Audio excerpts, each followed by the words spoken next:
தாயகம் நியூஸ் நேயர்களுக்கு வணக்கம். இன்றைய நாளுக்கான தலைப்புச் செய்திகள். முன்னாள் அமைச்சர் உதய கம்மன்பில கைது விவகாரம் தொடர்பில் சட்டமா அதிபர் மேன்முறையீட்டு நீதிமன்றத்திற்கு அறிவிப்பு ஒன்றை விடுத்துள்ளார். அதன்படி உதய கம்மன்பிலவை கைது செய்ய முடிவெடுக்கப்பட்டால் அது குறித்து மனு மூலம் நீதிமன்றத்திற்கு அறிவிப்பதாக அவர் குறிப்பிட்டுள்ளார். சட்டமா அதிபர் நேற்று மேன்முறையீட்டு நீதிமன்றத்திற்கு இந்த அறிவிப்பை வழங்கியுள்ளார். உதய கம்மன்பில கைது செய்யப்படுவதனை தடுக்க உத்தரவிடக் கோரி தாக்கல் செய்யப்பட்ட ரிட் மனு இன்று விசாரணைக்கு எடுத்துக் கொள்ளப்பட்டது. இதன்போது குற்றப்புலனாய்வுத்துறை சார்பில் முன்னிலையான கூடுதல் சொலிசிட்டர் ஜெனரல் சுதர்ஷன டி சில்வா இந்த அறிவிப்பை வெளியிட்டுள்ளார். இலங்கை மின்சார சபையின் தொழிற்சங்கங்கள் தாங்கள் மேற்கொண்டுள்ள தொழிற்சங்க நடவடிக்கை வேலைநிறுத்தமாகாது என்று தெரிவித்துள்ளனர். தொழிற்சங்க நடவடிக்கையில் பங்கேற்கும் அனைத்து தொழிற்சங்கங்களும் நேற்று பிற்பகல் நடத்திய கலந்துரையாடலை தொடர்ந்து இந்த தீர்மானம் எடுக்கப்பட்டுள்ளது.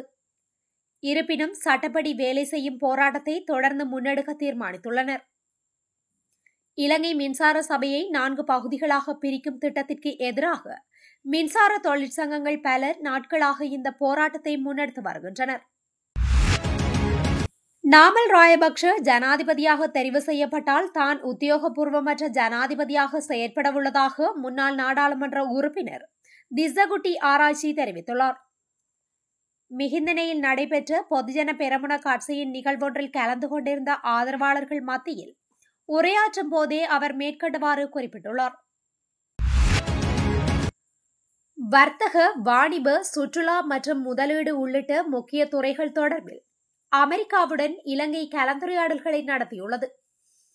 ஜனாதிபதியின் அமெரிக்க விஜயத்தை ஒட்டியதாக இந்த கலந்துரையாடல் நடைபெற்றதாக ஜனாதிபதி ஊடகப் பிரிவு தெரிவித்துள்ளது. அந்த முக்கிய துறைகள் குறித்து ஜனாதிபதி அனுரகுமார திசாநாயக்கவுக்கும் அமெரிக்க ஜனாதிபதி டொனால்டு டிரம்பின் தெற்கு மற்றும் மத்திய ஆசியாவிற்கான விசேட பிரதிநிதிக்கும் இடையில் சந்திப்பொன்று நடைபெற்றது. இந்த சந்திப்பில் வர்த்தக, வாணிப, சுற்றுலா மற்றும் முதலீடு உள்ளிட்ட இரு நாடுகளுக்கும் முக்கியமான துறைகள் தொடர்பில் கவனம் செலுத்தப்பட்டதோடு அந்த துறைகளை மேலும் முன்னேற்றுவது குறித்தும் ஆராயப்பட்டது.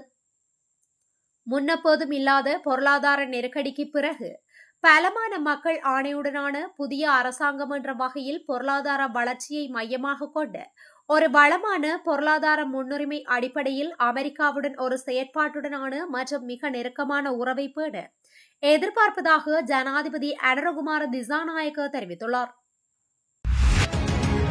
இலங்கைக்கான இந்திய உயர்ஸ்தானிகர் சந்தோஷ் ஜா முன்னாள் ஜனாதிபதி மஹிந்த ராயபக்ஷவை நேற்று சந்தித்துள்ளார். மெதமுலனவில் உள்ள அவரது இல்லத்தில் குறித்த சந்திப்பு இடம்பெற்றுள்ளது. குறித்த சந்திப்பின் போது இந்தியா இலங்கை இருதரப்பு ஒத்துழைப்பின் பல்வேறு அம்சங்கள் மற்றும் இலங்கையின் அரசியல் முன்னேற்றங்கள் குறித்து விரிவாக விவாதிக்கப்பட்டதாக இலங்கைக்கான இந்திய உயர்ஸ்தானிகர் சந்தோஷ் ஜாப்ப எக்ஸ் பதிவில் தெரிவித்துள்ளார். கொழும்பு மாநகர சபையில் ஐஸ் மற்றும் ஹெரோயின் விற்பனை செய்த ஒருவர் கைது செய்யப்பட்டுள்ளார். கொழும்பு மாநகர சபை அலுவலக அறையில் ஊழியர்களுக்கு ஐஸ் மற்றும் ஹெரோயின் விற்பனை செய்ததாக மாநகர சபை சாரதி உதவியாளர் ஒருவரே நேற்று முன்தினம் 20,860 மில்லிகிராம் ஐஸ் போதைப் பொருளுடன் கைது செய்யப்பட்டதாக பலானா ஊழல் தடுப்பு பிரிவு தெரிவித்துள்ளது. சந்தேக நபர் மாநகர சபை துணை பிரிவுகளில் பணிபுரியும் ஊழியர்களுக்கு ஹெரோயின் மற்றும் ஐஸ் விற்பனை செய்ததாக பலானா பொறுப்பதிகாரிக்கு கிடைத்த தகவலின் அடிப்படையில் பலானா ஊழல் தடுப்பு பிரிவினர் சந்தேக நபரை கைது செய்துள்ளனர். உயர்தர பரீட்சைகளை முடிக்கும் மாணவர்களுக்கு திரைப்படம் பார்ப்பது அல்லது கடற்கரைக்கு செல்வது போன்ற பொழுதுபோக்கு நடவடிக்கைகளில் ஈடுபட ரூபாய் 5,000 வழங்க வேண்டும் என்று சபை தலைவர் பிமல் ரத்நாயக்க இன்று முன்மொழிந்தார். தொடர்ந்து பாராளுமன்றத்தில் பேசிய அமைச்சர், மாணவர்கள் திரைப்படங்கள் மற்றும் நாடகங்களை பார்க்கவும், நல்ல இசையை கேட்கவும், கடற்கரைகளுக்கு செல்லவும், கலாச்சார நடவடிக்கைகளில் பங்கேற்கவும் ஊக்குவிக்கப்பட வேண்டும் என்றார். இளைய தலைமுறையினர் வயதுக்கு மாறும் போது இது ஒரு முக்கியமான படியாகும் என்பதால் இந்த விஷயத்தை பற்றி நான் ஒருமுறை பிரதமருக்கு நினைவூட்டினேன் என்று அவர் கூறியுள்ளார். இந்த ஒதுக்கீடு கலாச்சார மற்றும் பொழுதுபோக்கு நடவடிக்கைகளுக்கு மட்டுமே பயன்படுத்தப்பட வேண்டும் என்றும் வேறு எந்த நோக்கத்திற்காகவும் பயன்படுத்தக்கூடாது என்றும் அவர் மேலும் வலியுறுத்தினார். 2010 முதல் 2012 வரை அமைச்சராக பணியாற்றிய போது சட்டவிரோதமாக சொத்துக்களை சேர்த்ததாக கூறி முன்னாள் அமைச்சர் மெர்வின் சில்வாவுக்கு எதிராக தாக்கல் செய்யப்பட்ட வழக்கை விசாரிக்க கொழும்பு மேல் நீதிமன்றம் உத்தரவு பிறப்பித்துள்ளது. லஞ்ச ஒழிப்பு ஆணைக்குழுவினால் குறித்த வழக்கு தாக்கல் செய்யப்பட்டிருந்தது. இதன்படி நேற்று கொழும்பு மேல் நீதிமன்றம் சட்டவிரோதமாக சொத்துக்களை சேர்த்தமை தொடர்பிலான வழக்கை விசாரிக்க அனுமதி அளித்துள்ளது. அதன்படி சட்டவிரோதமாக சொத்துக்கள் மற்றும் சொத்துக்களை ஈட்டியமை தொடர்பான வழக்கு விசாரணை எதிர்வரும் நவம்பர் 17 முதல் ஆரம்பமாகும் என்று கொழும்பு ஆமல் நீதிமன்ற நீதிபதி முகமது மிகால் உத்தரவிட்டுள்ளார். வெளிநாட்டில் பணிபுரியும் இலங்கையர் ஒருவர் வேலையின் போது மரணமடைந்தால் அவருக்கு வழங்கப்படும் இழப்பீட்டுத் தொகை 2 மில்லியனாக அதிகரிக்கப்பட்டுள்ளது. இலங்கை வெளிநாட்டு வேலைவாய்ப்பு பணியகத்தின் தலைவர் கோசல விக்ரமசிங்க இதனை தெரிவித்துள்ளார். வெளிநாட்டு வேலைவாய்ப்பு பணியகம் வெளிநாட்டு தொழிலாளர்களுக்காக பெரும் பணிகளை செய்துள்ளதாகவும் வேலைவாய்ப்பு மோசடி செய்பவர்களிடமிருந்து ரூபாய் 234 மில்லியனை மீட்க முடிந்துள்ளதாகவும் அவர் கூறியுள்ளார். 2025-2026 நிதியாண்டின் முதல் 5 மாதங்களில் ஸ்ரீலங்கன் ஏர்லைன்ஸின் பயணிகள் வருவாய் 10% அதிகரித்துள்ளது.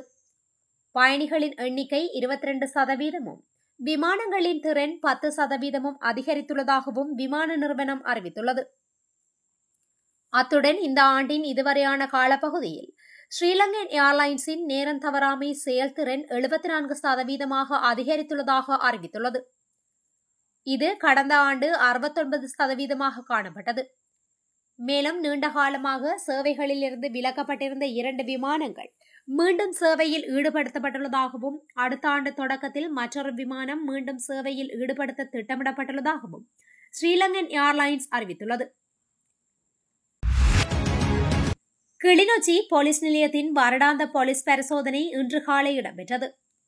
கிளிநொச்சி பிராந்தியத்துக்கு பொறுப்பான போலீஸ் அத்தியட்சகர் ஜெயசாந்த டி சில்வா கலந்து கொண்டு பரிசோதனை மேற்கொண்டிருந்தார். இதன்போது போலீசாரின் சீருடை, வாகனங்கள், அலுவலகங்கள் மற்றும் பாரிய குற்றங்களை கண்டுபிடிப்பதற்கு பயன்படுத்தப்படும் மோப்ப நாய்கள் என்பவற்றின் பரிசோதனைகள் மேற்கொள்ளப்பட்டது. குறித்த பரிசோதனையானது இந்த வருடத்தின் இறுதி பரிசோதனையாகும். கம்பஹாவில் அஸ்கிரிய பிரதேசத்தில் அத்தனகலு ஓயா பாலத்திலிருந்து கீழே குதித்த யுவதியொருவர் நீரில் மூழ்கி காணாமல் போயுள்ளதாக கம்பஹா போலீசார் தெரிவித்தனர். சம்பவத்தில் கம்பஹா உடுகம்பொல பிரதேசத்தை சேர்ந்த 21 வயதுடைய யுவதியே நீரில் மூழ்கி காணாமல் போயுள்ளதாக போலீசார் தெரிவித்தனர். யுவதி உயிரை மாய்த்துக் கொள்வதற்காக அத்தனகலு ஓயா பாலத்திலிருந்து கீழே குதித்துள்ளதாக போலீசார் சந்தேகிக்கின்றனர். காணாமல் போன யுவதியை தேடும் பணிகளில் போலீசார், கடற்படையினர் மற்றும் பிரதேசவாசிகள் ஆகியோர் ஈடுபட்டுள்ளனர். மேலும் சம்பவம் தொடர்பிலான மேலதிக விசாரணைகளை கம்பஹா போலீசார் மேற்கொண்டு வருகின்றனர். மன்னார் நகர பகுதியில் அண்மையில் அமைக்கப்பட்ட உணவகம் மீது சட்ட நடவடிக்கை மேற்கொள்ளப்படவுள்ளது. சுகாதார சீர்கேட்டுடன் இயங்கி வந்த நிலையில் நேற்று மன்னார் நகரசபை பொது சுகாதார பரிசோதகர் தலைமையிலான குழுவினரால் கண்காணிக்கப்பட்ட நிலையில் பல்வேறு சுகாதார சீர்கேடுகள் காரணமாக உணவகம் சட்ட நடவடிக்கை மேற்கொள்ளப்படவுள்ளது.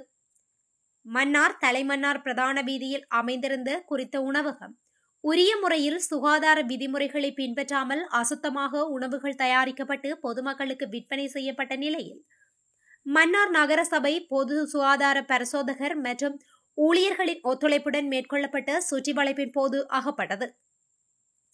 குறித்த உணவகம் எந்த ஒரு வியாபார உரிமமும் இன்றி இயங்கி வந்தது.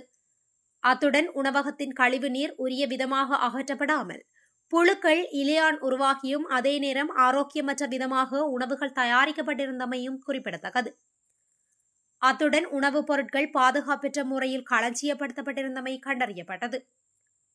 அதன் அடிப்படையில் குறித்த உணவகத்திற்கு எதிராகவும் உரிமையாளர் மீது பல்வேறு பிரிவுகளில் மன்னார் நீதவான் நீதிமன்றத்தில் வழக்கு தாக்கல் செய்யப்படவுள்ளமை குறிப்பிடத்தக்கது. மதுபோதையில் பேருந்து செலுத்தியதாக கூறப்படும் சாரதி ஒருவர் நுவரெலியா கந்தப்பள்ளி பகுதியில் கைது செய்யப்பட்டுள்ளார். உடபுஸ்தலாவையிலிருந்து நுவரெலியா நோக்கி பயணித்த இலங்கை போக்குவரத்து சபைக்கு சொந்தமான பேருந்தை செலுத்திய சாரதியை கைது செய்யப்பட்டுள்ளதாக காவல்துறையினர் தெரிவித்தனர். சாரதியை கைது செய்யும் போது அவர் செலுத்திச் சென்ற பேருந்தில் சுமார் 30 பேர் பயணித்ததாகவும் காவல்துறையினர் குறிப்பிட்டனர். உடபுசலாவை பகுதியைச் சேர்ந்த 55 வயதான சாரதியொருவரே கைது செய்யப்பட்டுள்ளார். கடந்த மாதம் 13ஆம் திகதி நெடுந்தீவு கடற்பரப்பில் கைது செய்யப்பட்ட 7 ராமேஸ்வரம் மீனவர்களையும் நிபந்தனையுடன் விடுதலை செய்ய ஜாழ் ஊர்காவற்துறை நீதவான் நீதிமன்றம் உத்தரவு பிறப்பித்துள்ளது.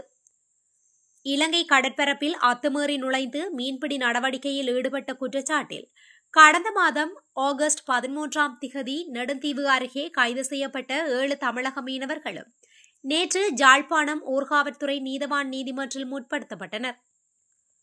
6 வருடங்கள் ஒத்திவைக்கப்பட்ட 2 வருட சிறை தண்டனை என்ற நிபந்தனையுடன் 7 மீனவர்களையும் விடுவித்து ஊர்காவற்துறை நீதிமன்ற நீதவான் நளினி சுபாஸ்கரன் உத்தரவிட்டார். அத்துடன் ஆகஸ்ட் மாதம் 29ஆம் திகதி நெடுந்தீவு கடலில் மீன்பிடி உபகரணங்கள் ஏதுமில்லாமல் கைது செய்யப்பட்டு ஊர்காவற்துறை காவல்துறையினரிடம் ஒப்படைக்கப்பட்ட 4 மீனவர்களும் நிபந்தனையின்றி விடுதலை செய்யப்பட்டுள்ளனர். இத்துடன் இன்றைய நாளுக்கான தலைப்புச் செய்திகள் நிறைவடைகின்றன. தொடர்ந்தும் இதுபோன்ற செய்திகளை உடனுக்குடன் அறிந்து கொள்ள தாயகம் நியூஸுடன் இணைந்திருங்கள். நன்றி, வணக்கம்.